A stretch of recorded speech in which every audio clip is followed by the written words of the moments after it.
Welcome back to Air Quality Matters.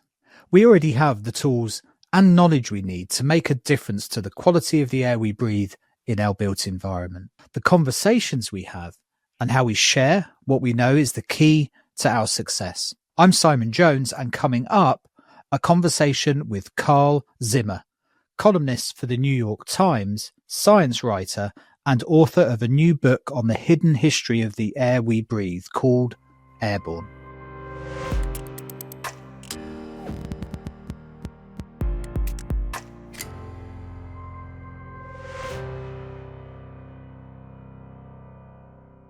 There is a fascinating story to be told here in how we bring science to life with stories and good communication, the process of telling the history of science and the balance of building in the characters without diluting the fact, and B, to the stories of the pages within the book itself, of key figures in airborne science over the last 2 centuries and the lost decades to a critical part of public health that has come to bear so dramatically on us over and over again, from influenza to COVID. So it was my great pleasure to have Carl on to talk about all of this and more. He is a prolific science writer and author of numerous acclaimed books that explore biology, evolution, heredity, neuroscience, and the living world. And his latest book, Airborne, is a must-read for anyone interested in this part of our world. I really hope you enjoy this. Please don't forget to check out the sponsors in the show notes and at airqualitymatters.net. This is a conversation with Carl Zimmer. I guess I'm fundamentally fascinated how a science writer like yourself and an experienced one arrives at a point where you go, there's a book in this.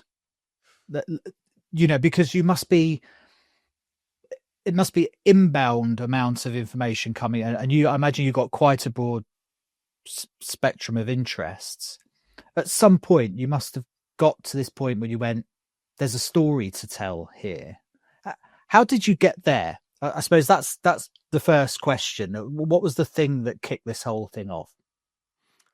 I would say that starting on books is like going down rabbit holes. And so you have to realize that you're in a rabbit hole and that it's going quite deep before, you should consider writing a book. A book is a big project. It's going to take a long time. It could take a couple years. It's going to be something that you need to be really obsessed about and fascinated by to keep going.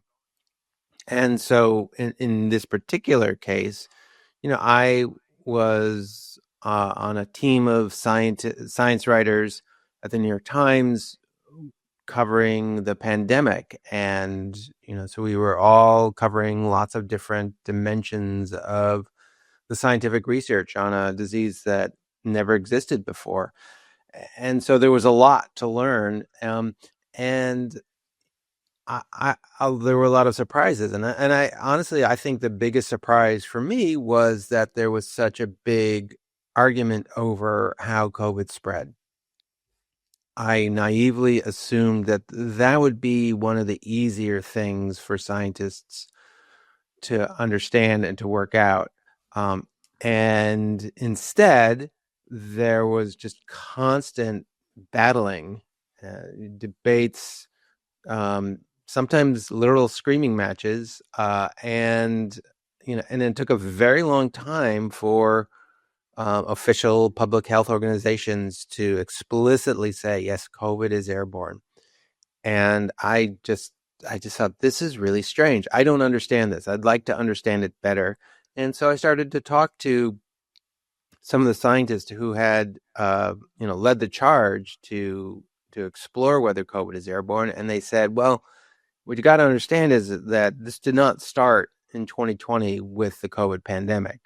There's a long history here. So you need to get to know people like William and Mildred Wells. And I said, who? And so that led me down this road into history, which just got more and more interesting the more I explored it. And so eventually it sort of, my little book sensors went off and I said, I think this is my next book.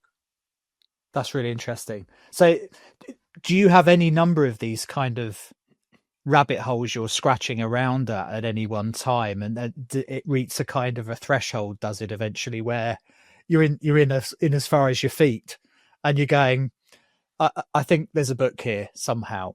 Yeah. I, you know, I'm always open to the possibility of a book, but I'm not one of those people who like always has the next book going or has 3 or 4 books going. I mean, I know people like that and they're amazing, but right now, for example, I don't have any idea for a book. And that's fine. I mean, I will spend some time, now that this book Airborne is out, just looking around and thinking, and, I've written 15 books. So, I hope to write a few more. And, I want them to be different. What's really important to me is to move on to something separate. And so, earlier in my career, I'd written a big book about evolution. And then I was like, okay, I want to shift.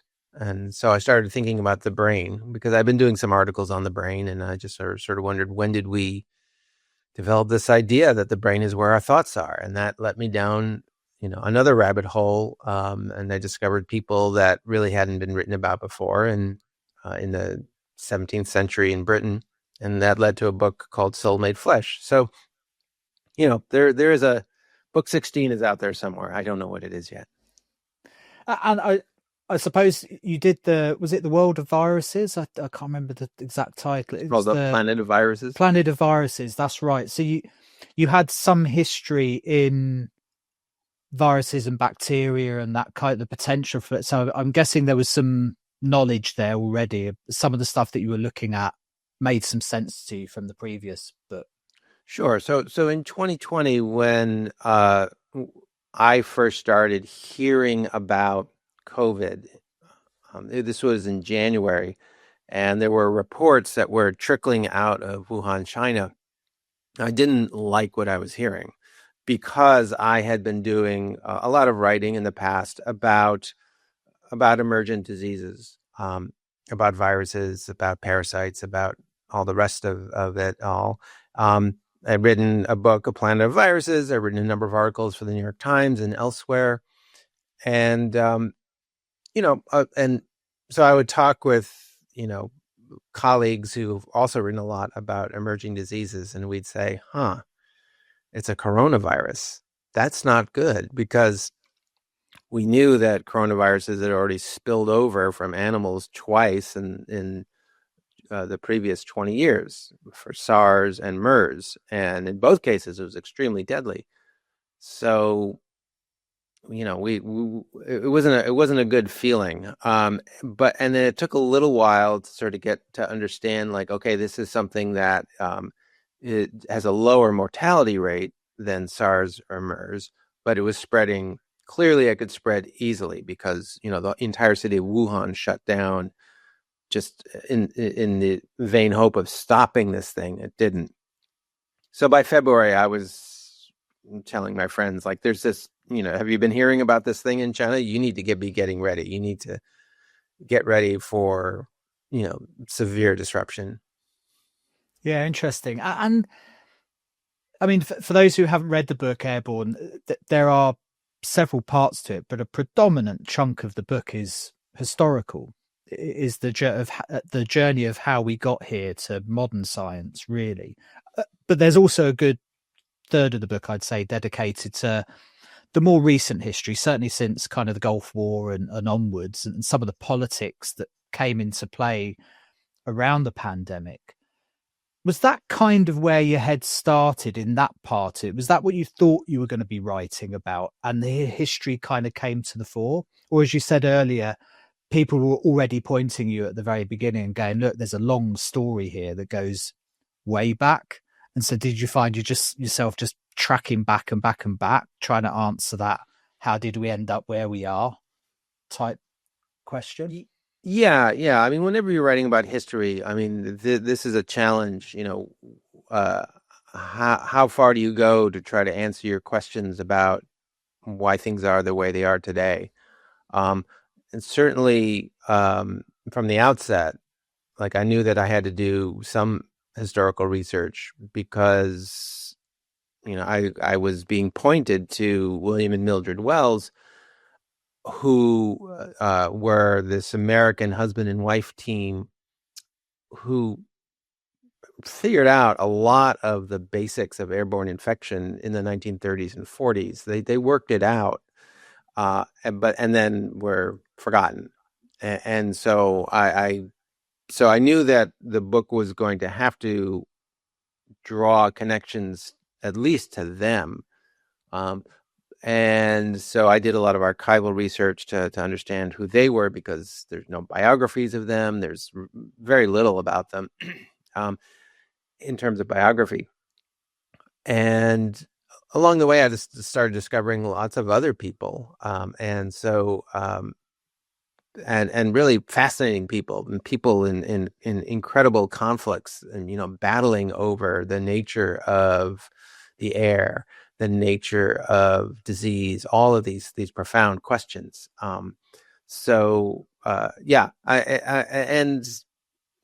after a while, you sort of realize, like, oh well, really, you even if you limit yourself just to sort of Western thought, you should probably go back 2,500 years because for so long we were dominated by this idea of miasmas, that the air itself could be corrupted, and that would cause diseases like malaria, like plague, like influenza. And how did miasmas hold sway for so long, and then how did they suddenly collapse, and then how did that connect to our sort of rediscovery of airborne infection today? So there's just all sorts of fascinating connections the more you look. And how do you weave in a story into all of that? Because I guess there's the scientific part of your brain that's trying to understand the understanding of the time, or how that developed over time, and put that into context. So there's the right brain side of this, but you've also got to bring a story to life somehow in these books. Otherwise, they just turn into a textbook and just not going to capture people's imagination. That must be a real skill to do that. Do you find the story finds itself in the narrative and by stitching it together, or do you have to really go and construct that story? And when if you have to construct stories, how do you find the balance between making it engaging and accurate, certainly scientifically accurate? Well, that's certainly, you've certainly identified, one of the main tasks in science writing. You're constantly asking yourself, like, am I getting across, crucial concepts? Am I doing it in an engaging way? But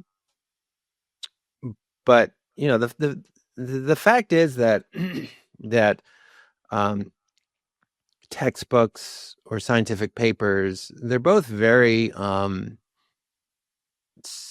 very specialized and kind of I feel like I want to say artificial kinds of communication.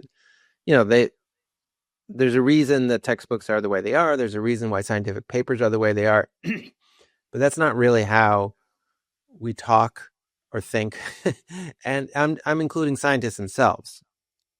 So, if I'm just writing a newspaper article for the New York Times about, some recent study, I'm not going to be sort of quoting from the paper verbatim. I will call up scientists and say, so where did the idea for this research come from? Why did you decide to go to this marsh and look for some particular life form, or where did this idea come from? And then the scientists themselves start telling you their story. then you might call up other people who are sort of involved in the field, and they'll tell you maybe a different story. And then you have to start to understand what the real story is. But, it's all storytelling. Now, the challenge writing about, so, for Airborne, I could certainly talk to people who were involved in the battles over COVID and whether it's airborne because they lived through it. They fought it. But then you have the Wellses. The Wellses, died. Mildred Wells died in 1957. William died in 1963. I'm not going to be interviewing them. Fortunately, they left behind a fair amount of documents, memos, letters, and so on in archives. And lots of other people had lots of things to say about them in their own letters and documents and so on. So, once you start sifting through these things and finding those stories written down, then you can piece them together. And, some people have more interesting lives than others. And William and Mildred Wells had very interesting lives, fortunately. Yeah. And so did it seem a lot of the characters in the book. A lot of them being pioneers and pushing the boundaries of science. Often you don't get the funding no matter what part of history you're in unless you've got a good story to tell and you're known. If you're a shrinking violet in some lab in the back of some dusty university, you're never going to make it into a book, unfortunately, or be very lucky to. So I guess there were some real characters interwoven through that story. Sure. Yeah, Louis Pasteur, for example, comes to mind. This is back in 1860.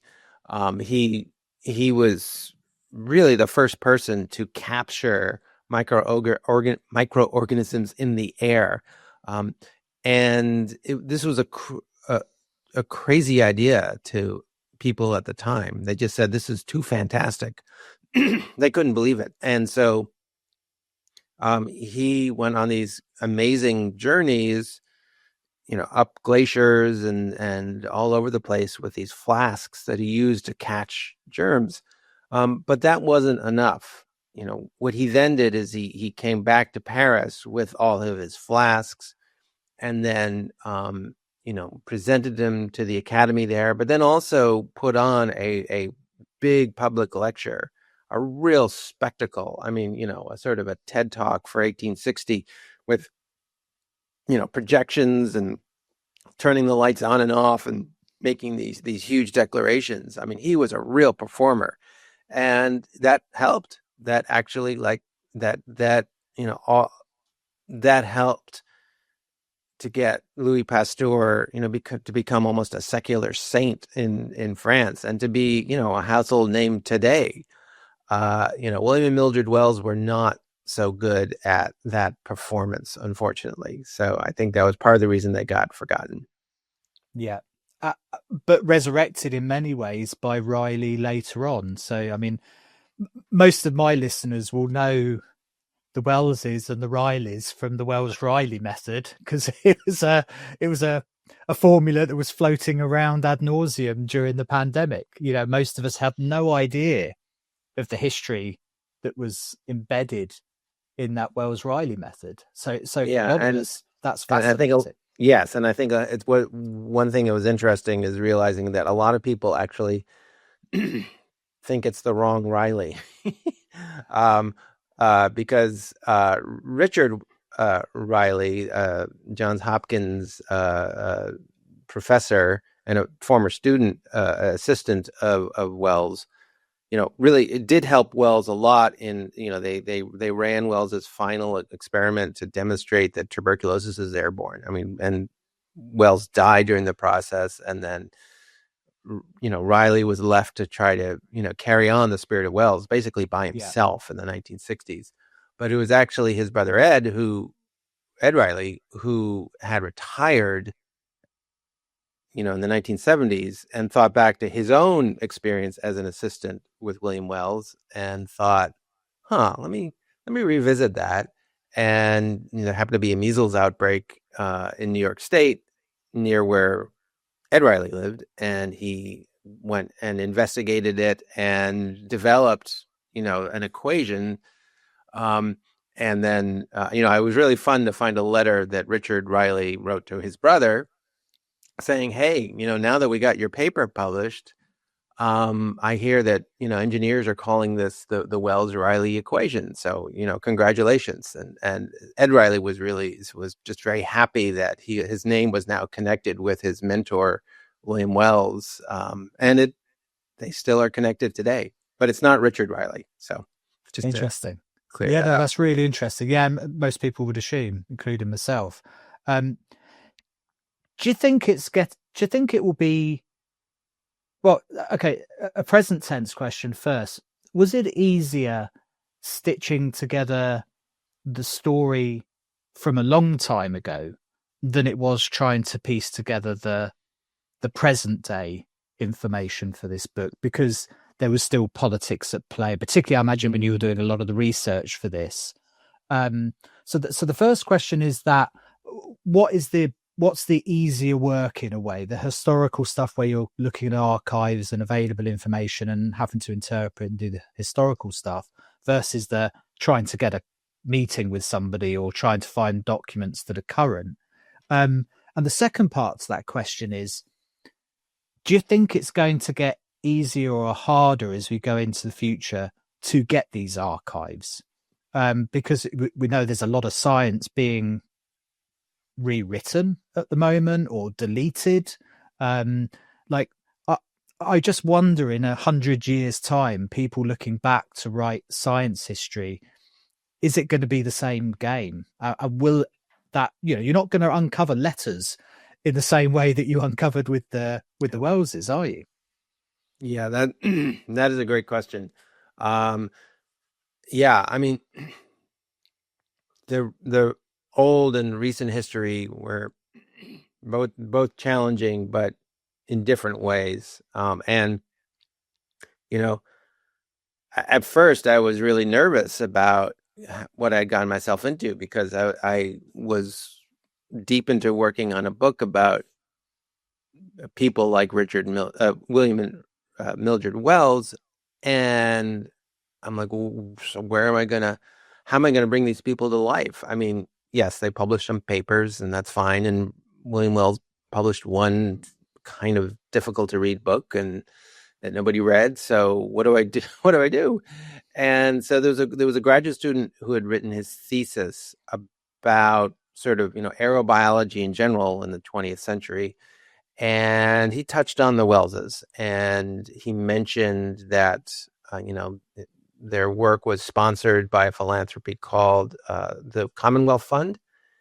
And so I looked around, and it turned out, the Commonwealth Fund has archives just a couple hours from where I live over in New York State. And so I said, do you have any William Mildred Wells stuff? And they did a little work, and like, yeah, we've got some stuff. So come on over, and we'll have the boxes out for you. So I got there and sat down, and they had pulled, I don't know, maybe 50 document boxes for me. I was like, oh, wow. Oh, God.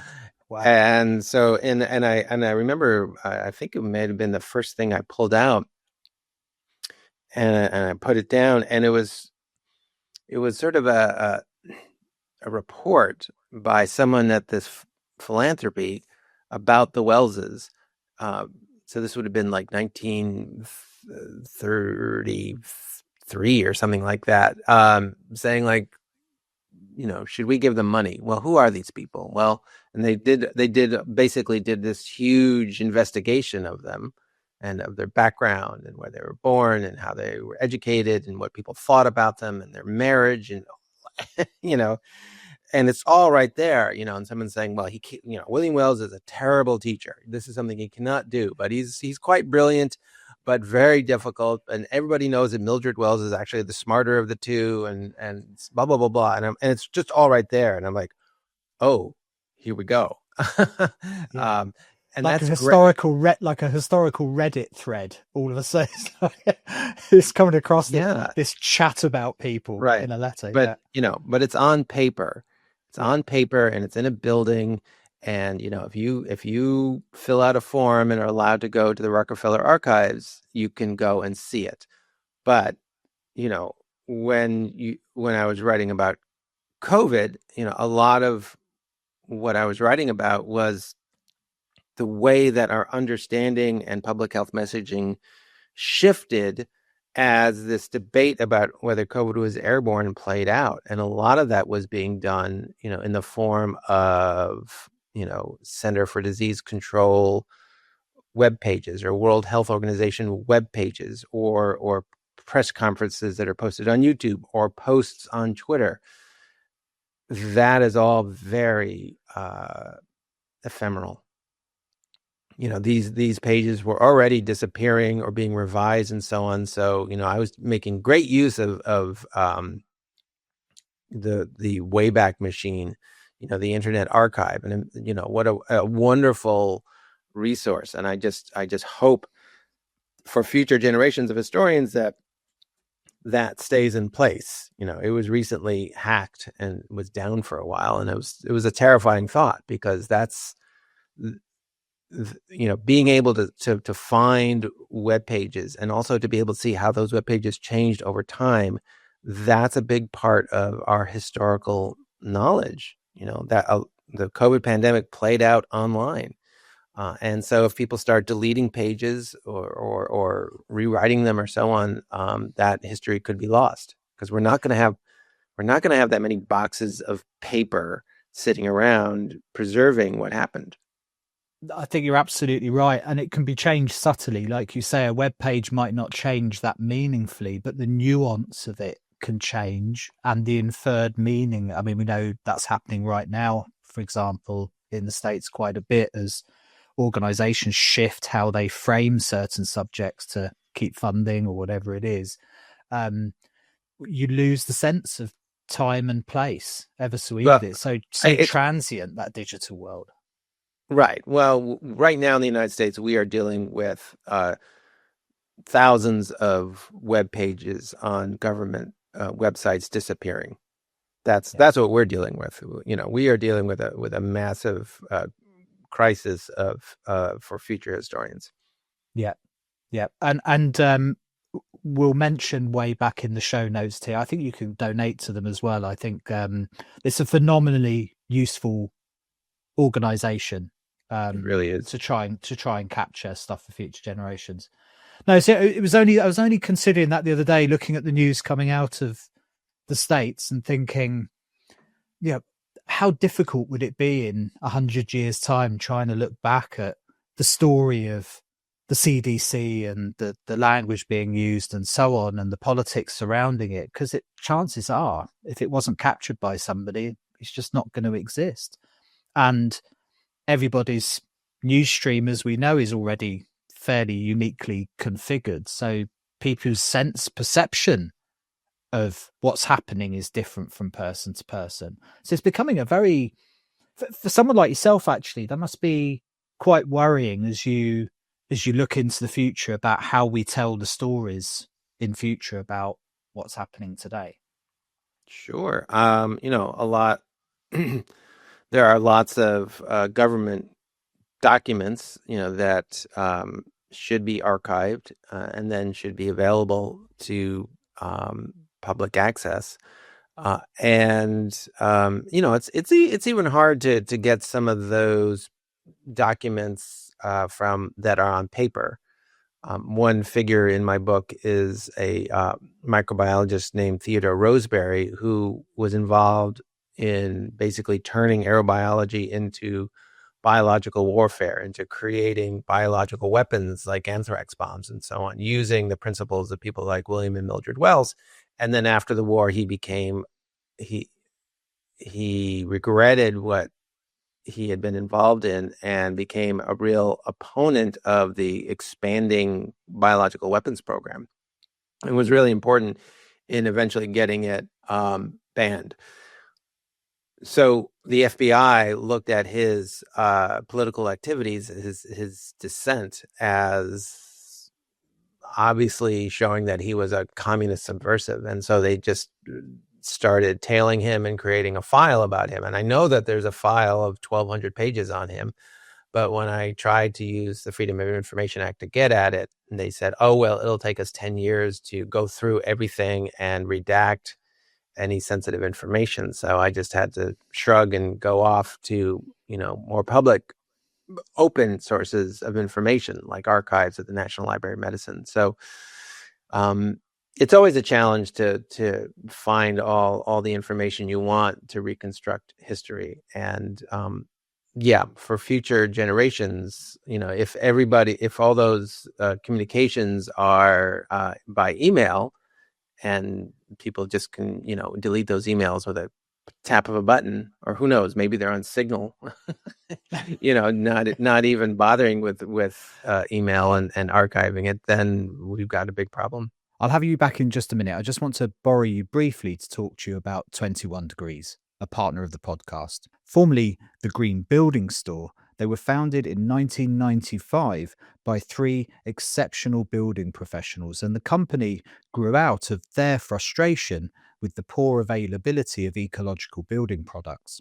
And I've known them for years as the go-to company in the UK for end-to-end design-led MVHR systems. You see, your home should do far more than just provide shelter and be energy efficient. If designed correctly, it'll be a far healthier and more comfortable environment.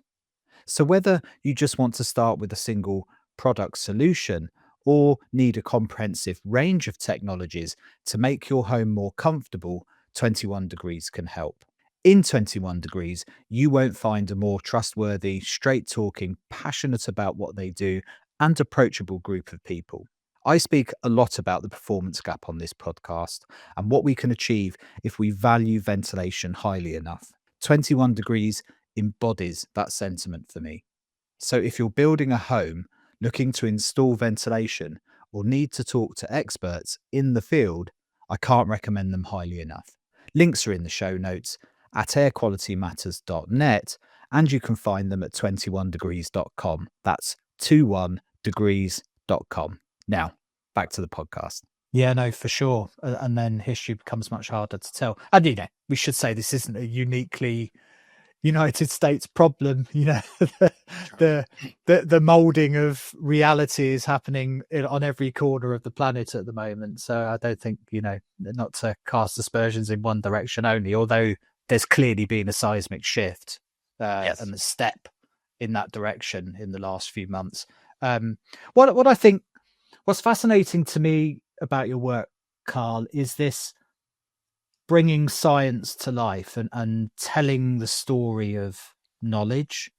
And it seems to me that there's a lot that the academic community can learn from that, because one of the fundamental reasons I do this podcast is because I'm fortunate that I get to have these amazing conversations with the Welleses of the day, effectively. And I find their framing and stories and knowledge absolutely fascinating, but it just seems to be held within these silos and doesn't break out. And that's been the eternal struggle of science, hasn't it? Is to communicate the complex and the frontier stuff in a way that resonates with people, and can build momentum and narratives and the kind of things we need science to do so desperately at the moment. Do you see that gap? Is that something as a writer of science that you see? And how do we bridge that gap in communications, do you think, in science? Well, I know that's a big question. But... Yeah. No, it is. It is a big question, but it's an important one. And, certainly that's the kind of space that I travel in and have for over 30 years as a professional writer about science. But I also teach. So I at Yale, I teach writing to undergraduates as well as to graduate science students. And when I'm talking to the graduate science students, I'm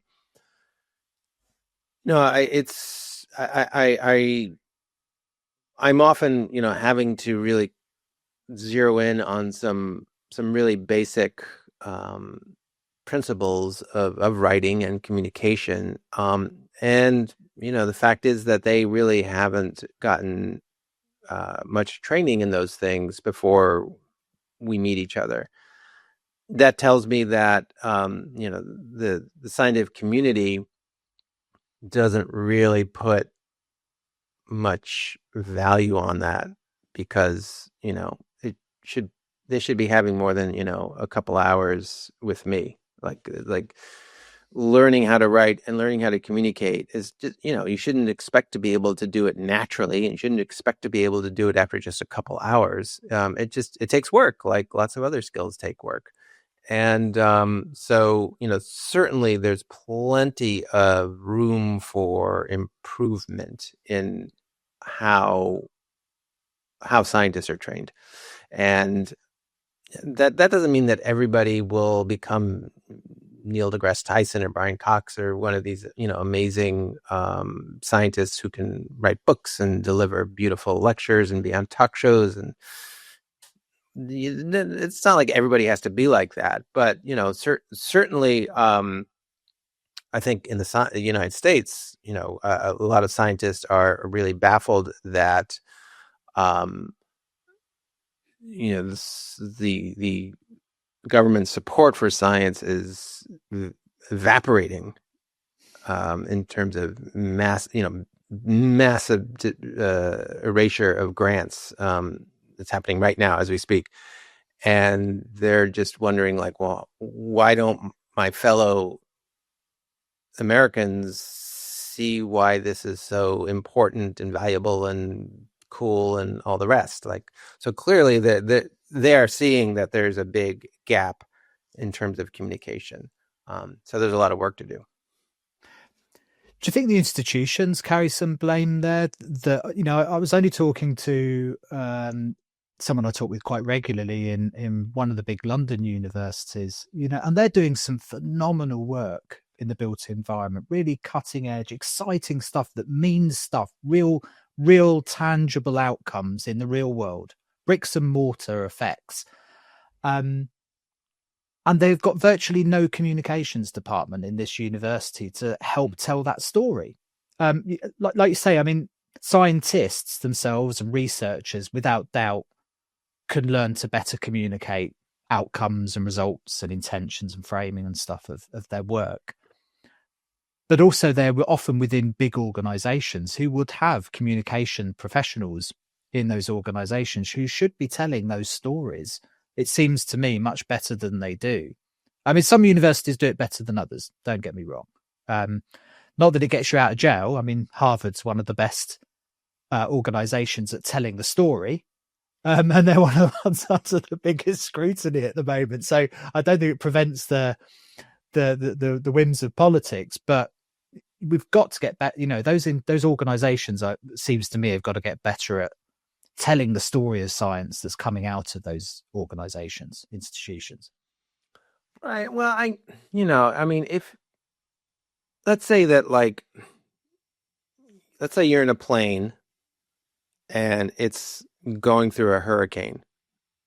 Now, if the plane's in trouble, like, I suppose you can complain about the pilot, like, oh, the pilot must not be very good.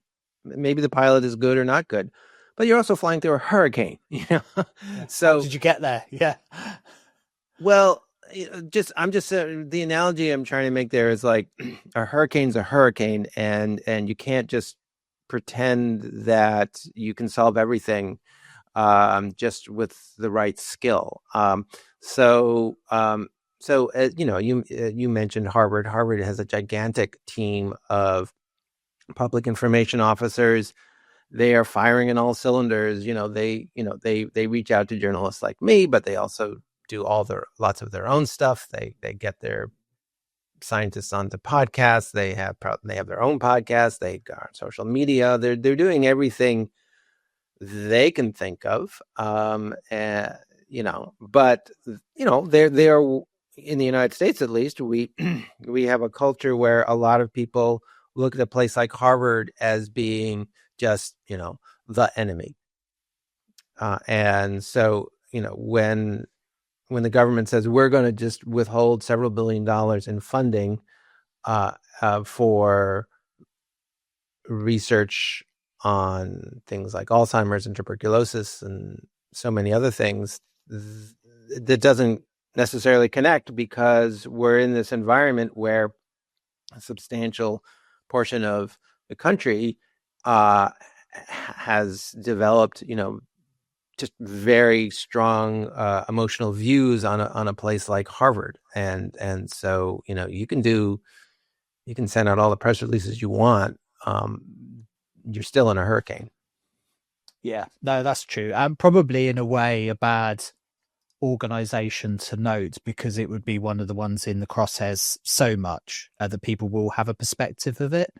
But you and I both know there's a lot of very good work being done by a lot of very good people in institutions that don't have that reputation, and again, lost in the wind of comms and communications, of not being able to get those messages out well enough. And maybe that's just the challenge of science in general. It's always it can be a dry. I mean, I find air quality exciting.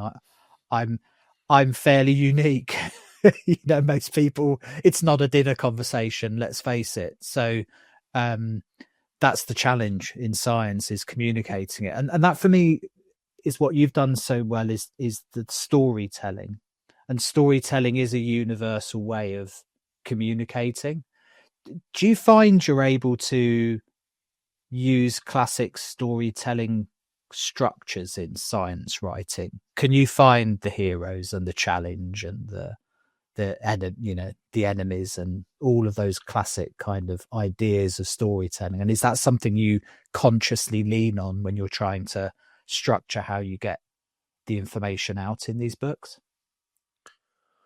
Yeah, I mean, I studied literature in college. I do not have a scientific degree. I have learned a lot about science over the years. I've been very lucky to have scientists, walk me through things, and I've read a lot of papers and a lot of textbooks and so on. But I do feel grateful for having that grounding in understanding how stories work, the different kinds of stories that people tell, the techniques that people use to tell those stories, what you give, what you hold back, how you structure a plot.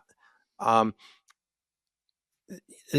course, when you're doing journalism or writing history, like, you are writing stories about things that actually happened, so you cannot make stuff up.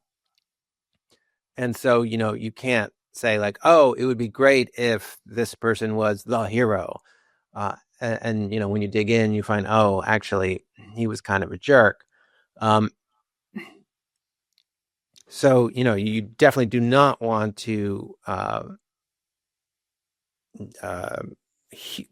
stick so closely to one of these story forms that you start distorting the truth and the real history.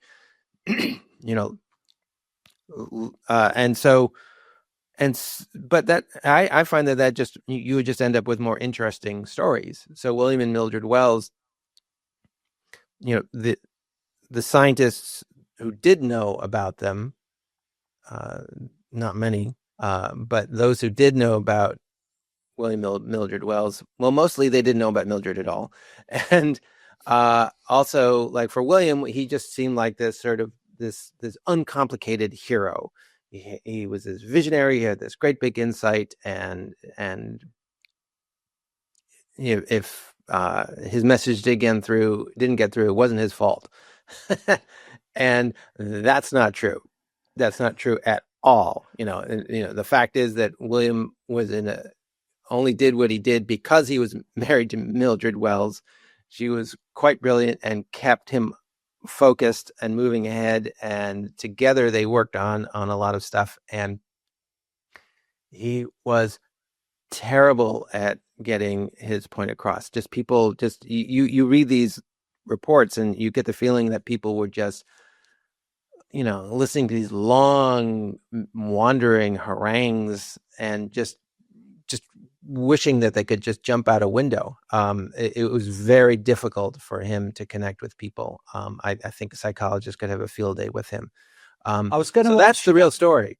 Yeah, and I was going to ask you that. I mean, because sometimes real life, you couldn't make it up even if you wanted to, and the stories pop from the people, and that's always a worry for me, is that the and we see this in science, the people with the biggest charismas or the stories to tell are the ones that get heard, and sometimes there's a battle between that and the real work that's going on, and I understand that. And also sometimes people could just be assholes as well, and they put people off, and science is full of them as well, there's no doubt about it. So it's the tapestry of life, science, because it's people doing this science, and you have that it's those people that drive the innovation or pull the research monies in, or can tell the stories, or can communicate it and get it turned into regulations or standards. Like it's an expression of life in general. But I was going to ask you, with all that you've read and kind of looked at the Wells, what is your sense of him, the man, at the end of this? Was he the reason why it stalled for so long? Was he just objectionable as an individual? Was he on the spectrum somehow and just poor at communicating? Like, do you get a feeling or a sense of the character of the man looking Oh back at yeah, all yeah. that No, you've you read? definitely get a feeling for the character of the man. And I mean, from the start, people are calling him peculiar. That's the word that keeps coming up again and again.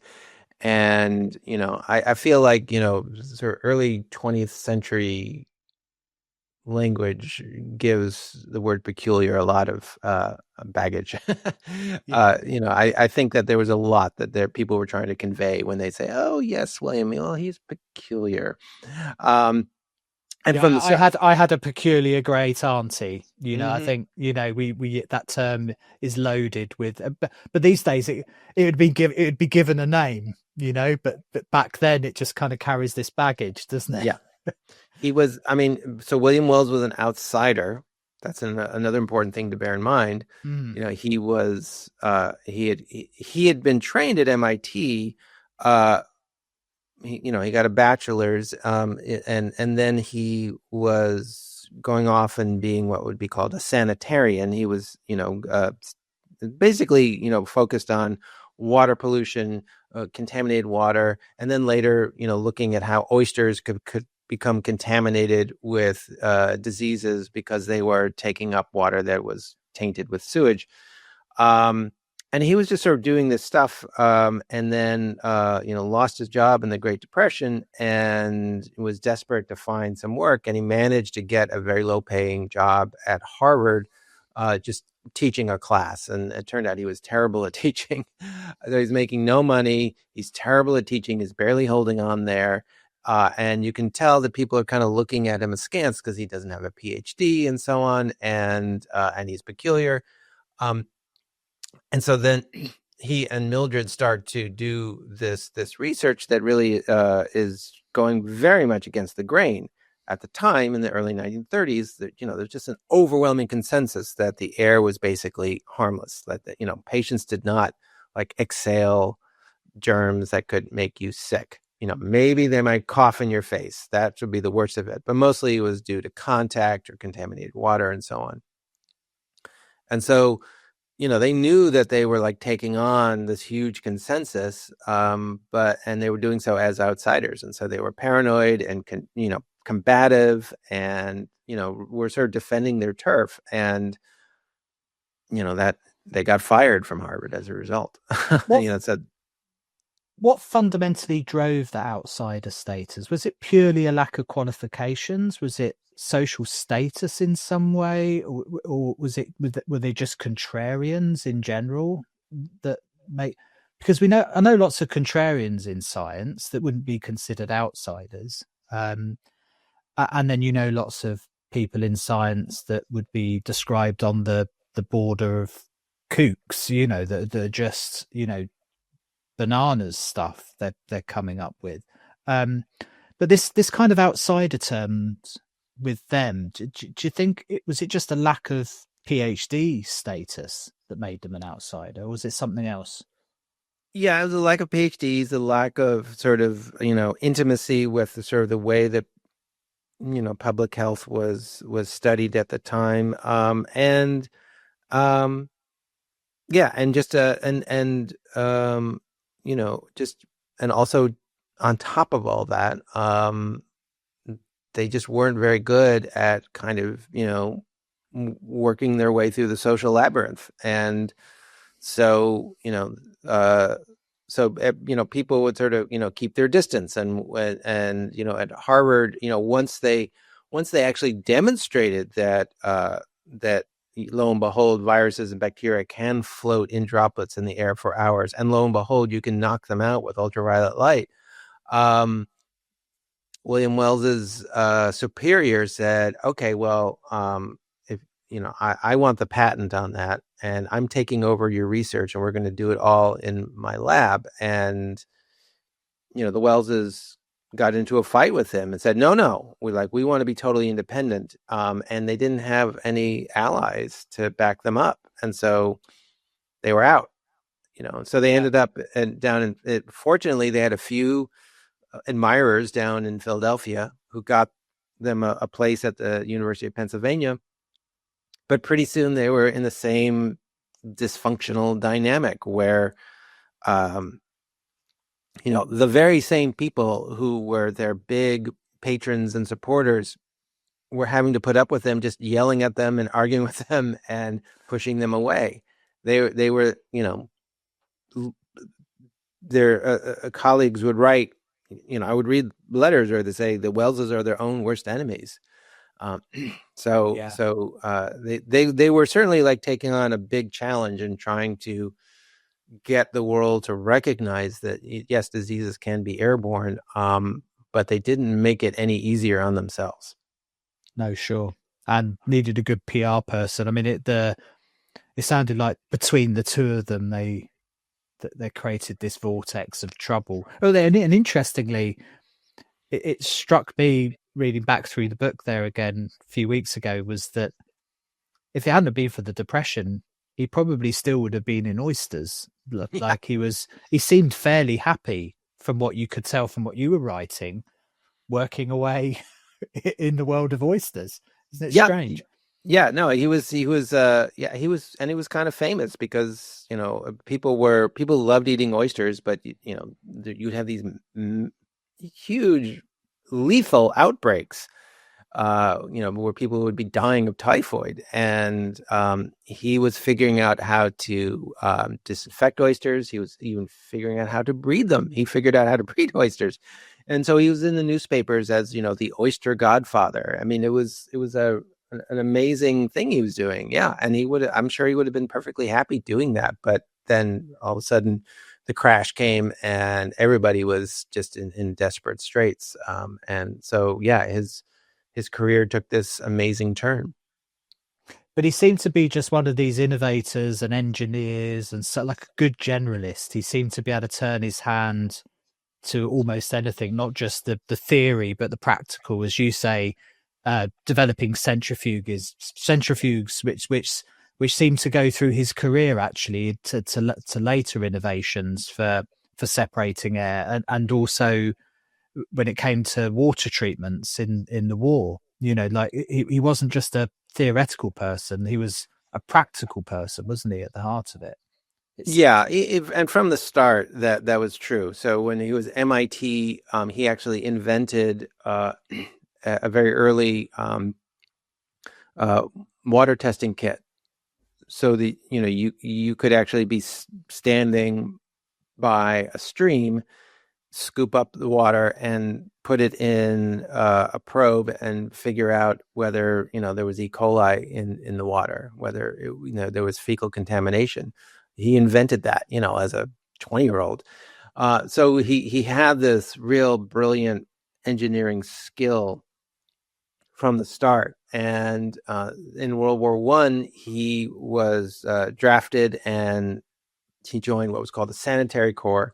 And so there, the mission was to take this new knowledge about the germ theory of disease and water contamination and protect soldiers. And so he did that. He had a truck that he developed, and at a military camp, he would, take water from a muddy, shallow stream that was, I'm sure, contaminated with all sorts of stuff, and he would disinfect it, and he would give, clean, safe water to, thousands and thousands of soldiers there, and then actually went to the front in France and was delivering safe, clean water to them, in wartime. And unfortunately, Wells could see all around him that everybody was dying anyway, but they were dying of influenza, and this was something that you couldn't prevent by keeping water clean. Like, I think there, like, maybe the first seeds about airborne disease might have been planted, because it haunted him afterwards. His sister died in the Great Pandemic. But and you can only imagine he must have seen the bodies piling up in sure. work. I mean, the influenza in the war, there would have been piles of bodies as a result. Oh, absolutely, yeah. No, I mean, even yes, at the camp that he was at in Maryland before he was sent over, the flu had already started there. They were building extra morgues overnight because so many people were dying. And so, yes, so that definitely haunted him. And so when he got to Harvard, I think my theory about what made him click on airborne disease is that his old teacher at MIT, William Sedgwick, had gone over to Harvard to set up their public health school, and Sedgwick did this work where he was curious about the air in the late 1800s, and he had created a very simple device he called the aerobioscope, which is basically just a sort of a vacuum jar, and you sort of pop it open and the air rushes in, and then you have some medium there so that if there are bacteria in the air, maybe they can grow. And there was a picture of that device in the office that they put Wells. And, Wells writes about seeing it. And I'm pretty sure that he looked at that and he said, wait a minute, that's not very good, because like if there's life in the air, it's going to be very dilute. But that's we breathe, thousands of times a day. So we are sampling huge volumes of air. And so, it's kind of like oysters in the water that are sampling lots of water because they're filtering for food.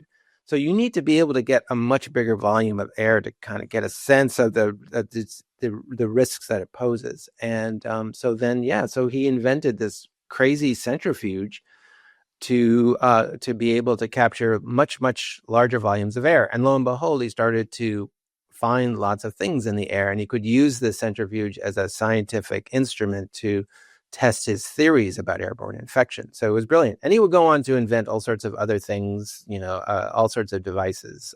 He was incredibly clever. And where was the passion for UV from? Was that from Mildred Wells primarily, or from himself, do you think? Or did they both have a core interest in it? Well, once that they were building a theory for airborne infection through these floating droplets that would carry germs in them, then immediately they started thinking like sanitarians, like people who are seeing a medium that's infected, and how do you disinfect that? And so William primarily started going systematically through things that he knew worked in water. Now some things you won't try. So like chlorine, for example. Chlorine is great for disinfecting water. You're not going to put chlorine in the air. That's chemical warfare. You're going to kill people. So no chlorine. Then he said, well, what about ozone? Because ozone can disinfect. And ozone was okay in terms of attacking these airborne germs in his experiments. It wasn't great. And then it occurred to him that, actually Gordon Fair, his boss at Harvard, had done some studies in the 1920s on ultraviolet light to disinfect water, and people knew they could disinfect surfaces too. So he was like, what about ultraviolet? Let me just try it. Let me give it a shot, because ozone hadn't worked very well. And so he tried it, and it worked incredibly well, just like total disinfection. And so that was probably around, I guess, 1933 or 1934, if I recall correctly. And so then ultraviolet light became a real obsession for both Mildred and William, going forward, until their death, really. Yeah. And I just couldn't help, when I was reading the book, just hearing so many echoes of conversations I'm having today with people, right across the spectrum, from very highly respected academics to industry to policymakers. And there seems to be the same questions being asked 20 years on, 50 years on, 100 years on. People questioning the potential for long-range exposure to viruses, people questioning the effectiveness of UVC and UV in buildings. Studies still being done. We're still today putting UV in classrooms to try and understand if it's effective or not. Did you find that? Do you find that fascinating? This golden thread that seems to be just repeat somehow. And I just felt, reading your book, I've been having almost identical conversations that the Wellses were having in the last century. It's bizarre to me. It really is bizarre, and it came as a surprise to me, and I've been thinking about it a lot, and so, for example,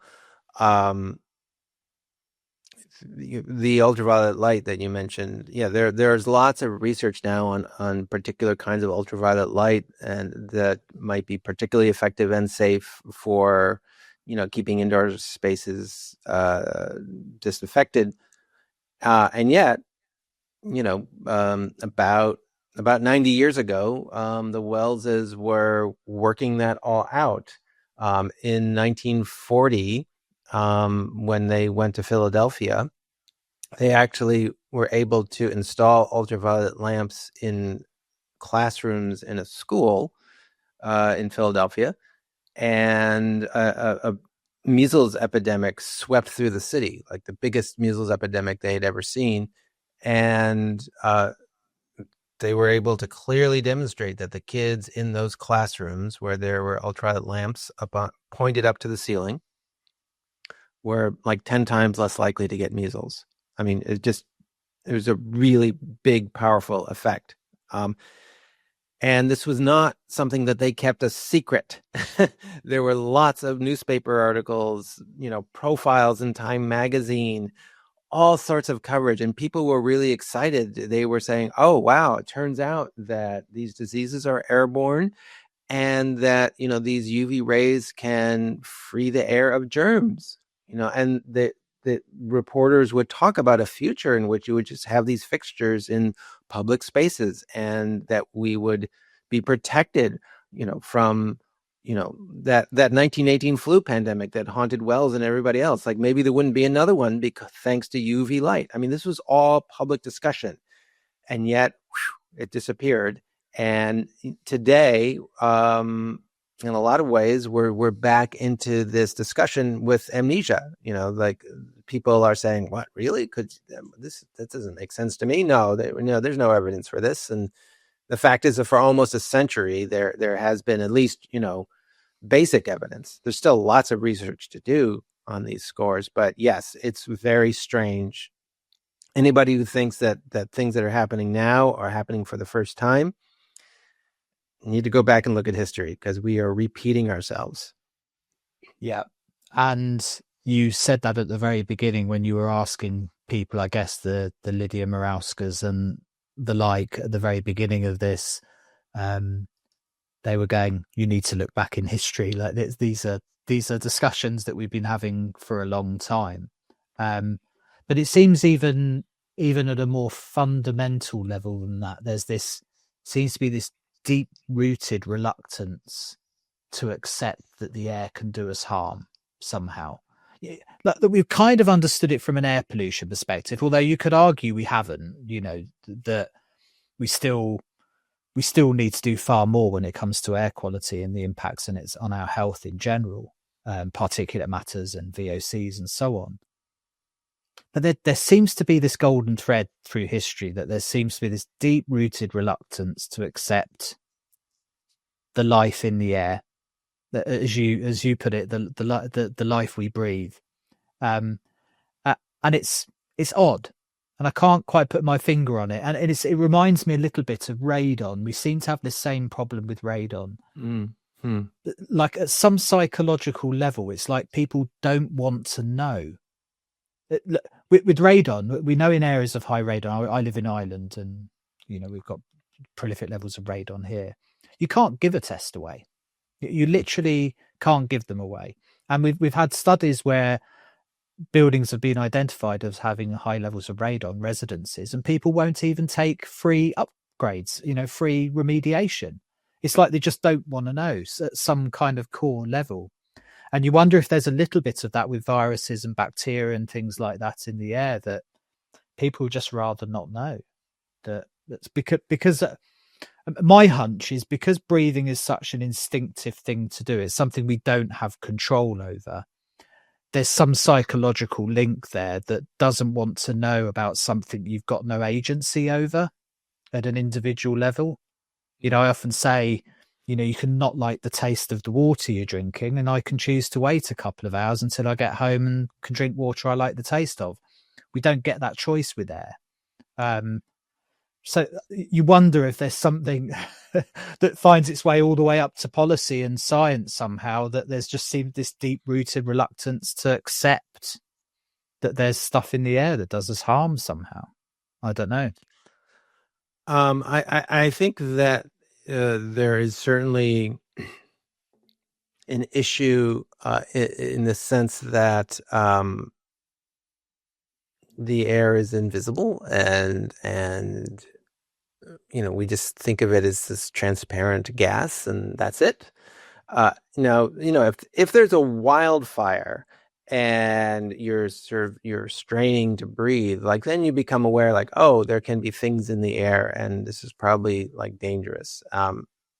But you don't need a wildfire to get sick if you're, in a restaurant where somebody has COVID or some other airborne disease. I mean, the air can seem perfectly fine, but it could be harboring millions of viruses. And so, yes, so there is a big, I think there is a big psychological hurdle there. But I mean, there was a psychological hurdle about water and water purification. I mean, before people really came to sort of embrace the fact, like, oh yeah, actually, like, water can have bacteria and viruses in it, and that can make you sick. We should have clean water, So we've incorporated that. We just haven't incorporated airborne infection particularly well yet, and it may be just a harder thing for people to absorb psychologically. You just rather not you'd rather not that this be true. And I think for and I think then when you go to professional groups of public health experts and infectious disease folks, they are building on their own history, a history that 100 years ago was really very emphatic that you didn't have to worry about the air. And so they sort of have a kind of a default of saying, like, well, you need to prove it to me with an overwhelmingly powerful case. I mean, the fact is that, like, people would say like, oh, influenza is, definitely spread on fomites, the little dry droplets on surfaces. And they would say that with great emphasis. And yet, there's no randomized clinical trial on fomites. No one's done that. They've just sort of assumed based on what they know about the virus and about our secretions and so on. They've just said like, oh, it stands to reason that it could spread by fomites. So why, and yet then there's a separate standard for demonstrating airborne infection. And this was true for the Wells. I think this was a problem for the Wells is that people were like, you are going to have to work hard to convince me of this. I will accept these other things, but I'm holding you to a much higher standard of evidence. And it was hard to meet that standard of evidence. We still don't have that for like influenza. We still don't know really how influenza is spread. We don't know, which is crazy. And do you think in more recent history, I mean, you touch on it quite a bit in the book, certainly from the Second World War onwards, the military-industrial complex starts to come to bear, this ability to manipulate viruses and bacteria and other things in the air and create biological weapons and so on. A lot of that research was effectively driven into underground for decades, or certainly behind closed doors. So we lost the latter part of the last century, it seems to me, in that kind of open science on it, because it had all been taken by the military industrial complex, as it were, that saw this as a weaponizable thing. Do you think that's a fair argument that somehow a lot of that, because we certainly saw, the research and it was pulled, wasn't it? Literally in the Second World War, it all turned into weaponization, or for large parts of it, the protection against that weaponization. It took on a very different momentum for half a century. Sure, yeah. You can. It's fascinating to see the origin of it in World War II. The United States up until then had not really taken biological warfare very seriously as a threat. It just didn't seem like it could do that much damage. Some horses had been, exposed to some diseases, and that was about it. But in the 1930s, William and Mildred Wells had shown how diseases can be airborne, and had, developed theories and technology to study it.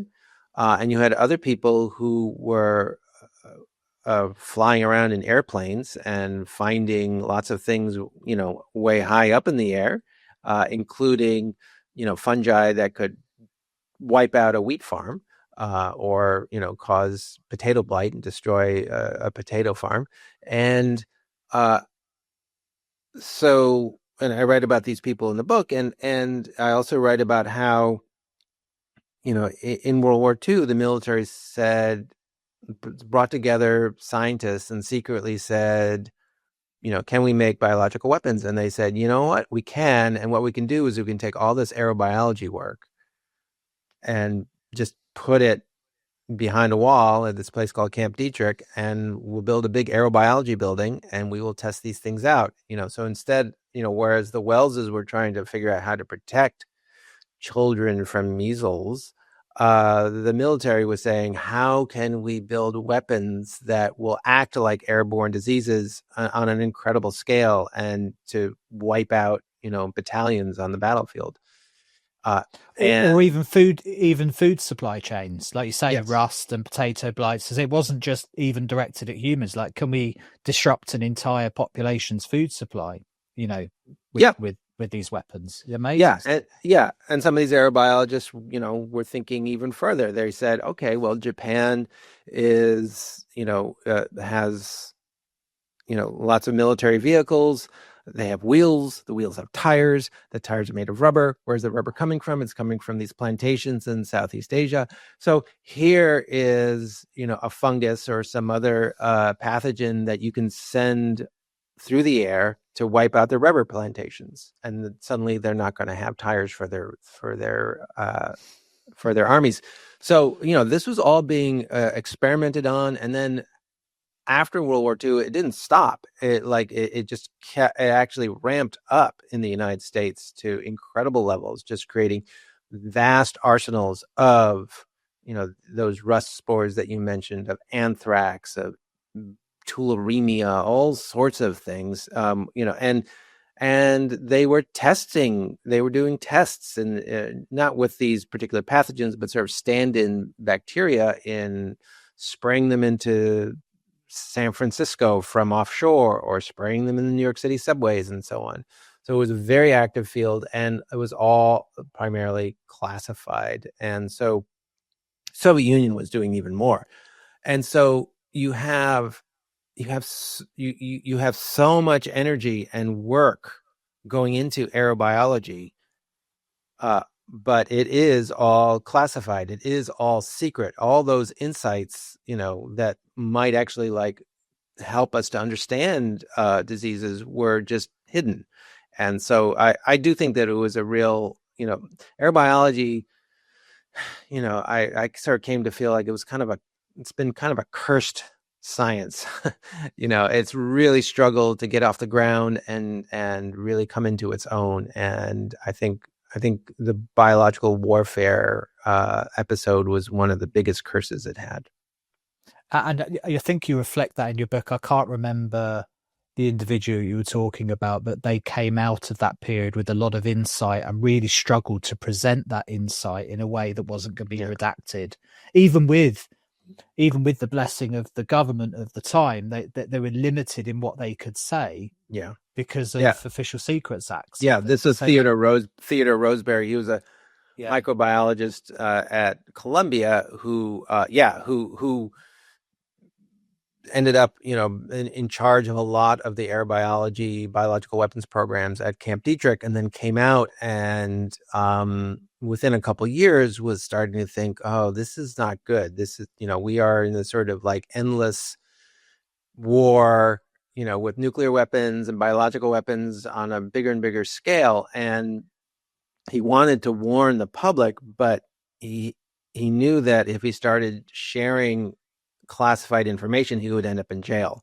So he danced this very delicate dance to pull the scraps of public information and to sort of tell a story, to tell the story of this danger. And so he became really the most prominent speaker about biological weapons, who actually had worked on biological weapons. No, everybody else was too scared to talk.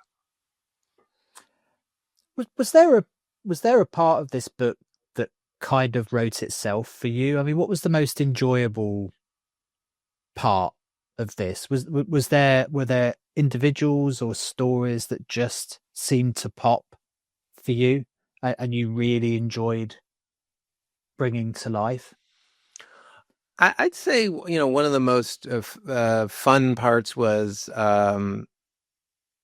discovering the work of a plant pathologist named Fred Meyer. Fred Meyer, who died in 1938, he actually coined the word aerobiology. He was arguably the first aerobiologist. And he just had a tremendous amount of fun looking for life in the sky. He would fly around in airplanes or in dirigibles, in the 30s. And then he would find out about amazing voyages other people were taking, like Charles and Anne Lindbergh or Amelia Earhart. And then there was this amazing set of voyages that people took up into the stratosphere, and he would give them probes to look for life up there. And it was all just incredible and remarkable. And it's really interesting, how just him establishing that, life can indeed survive in the stratosphere just blew people's minds. And you can see how the world started to think like, whoa, wait, so how high can life go? Could life go into outer space and to other planets? Like what? You can tell people are just starting to think about these things in the 1930s. And that was a lot of fun, especially when you then pair that with what aerobiologists are doing today in terms of really documenting the life in the air, what they call the aerobiome. now they have really, really sophisticated samplers, and they can, sequence the DNA or the RNA of things that are, in a cloud. And so they can drill down into the real diversity of the life that is all around us and that we breathe all the time. So yeah, that was a really enjoyable part.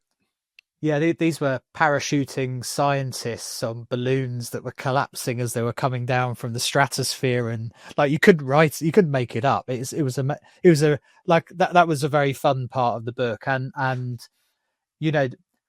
how did you uncover that this stuff was going on the planes? I can't remember the two people now that traveled around the world on their planes, and he was sneaking air quality. He was sneaking vials, skyhooks onto their planes, and they went missing, and he was blamed for accidents, and they went up in balloons. So phenomenal guy. Now there's a guy that got funding and managed to convince people for his ventures.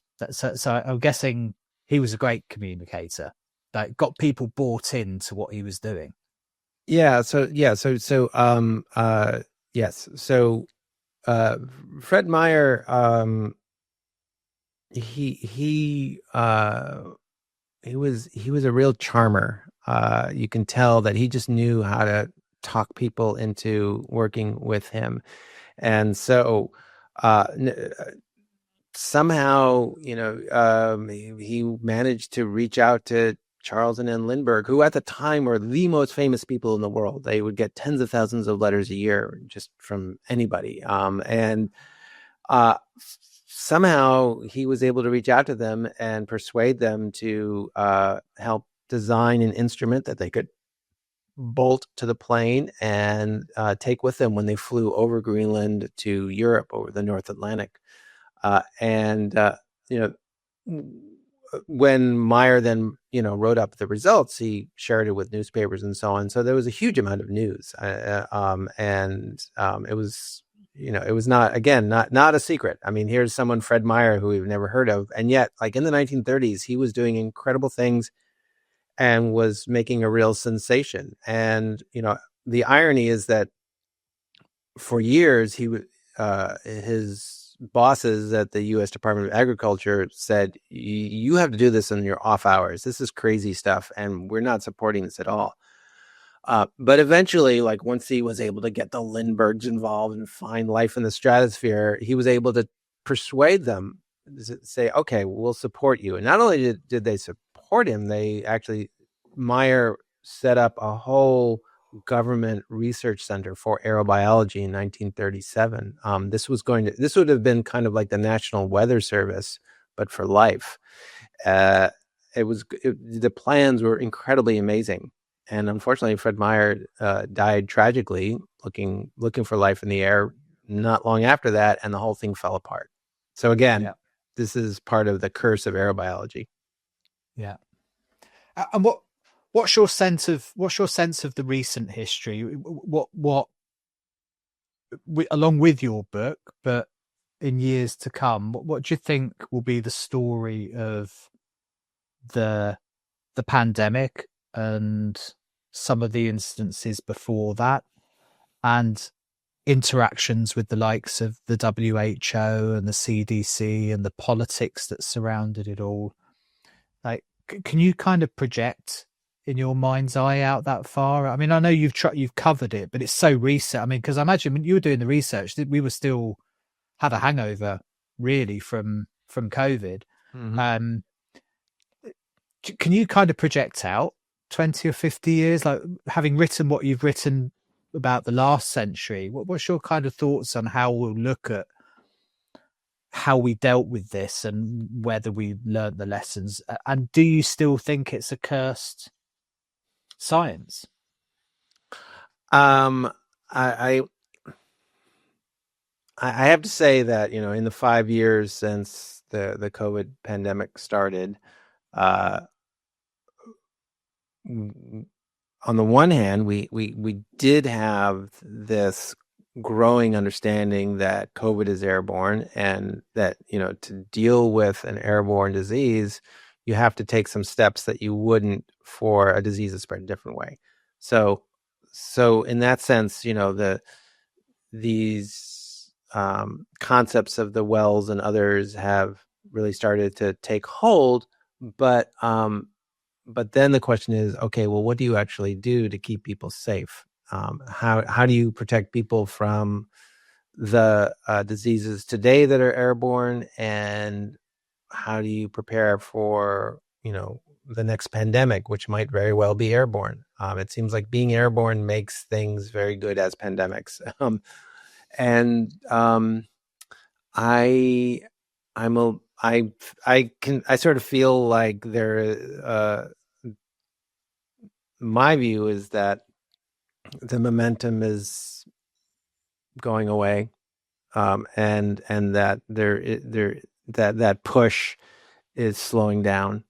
I'm not aware of any countries that now actually have real mandates with teeth for indoor air quality standards to deal with reducing infection.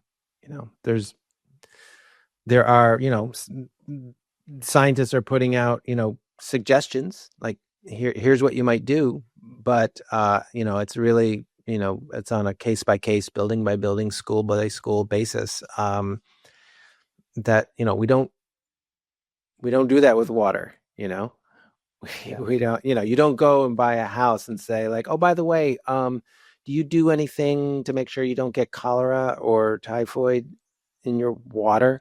You don't say that, because it's like, your city ought to be taking care of the water. That's an expectation we have. That doesn't always happen, but when it doesn't happen, it's an outrage. Yeah, and so and also in just there's lots of research left to do. With UV light, for example, like there are lots of questions about how well UV light can work. And are there dangers to it? Are there side effects of just creating air pollution by having UV going all the time in poorly ventilated spaces? Those are important questions, and there should be a lot of research to address those, to address a technology that we've known can work for 90 years, and yet still it's fairly small groups that are doing the research on that. The research on influenza, still just a few small groups who don't have a lot of funding. So I think honestly I'm not that optimistic about where we'll be in 50 years. I can very much see us going into another one of these cycles. Yeah, it's interesting you say that. And it's even worse than the UVC. I mean, we still don't really have proper filter standards in Europe, for example, so that you can understand the category of air cleaner that you're getting if you want it, if that was your choice of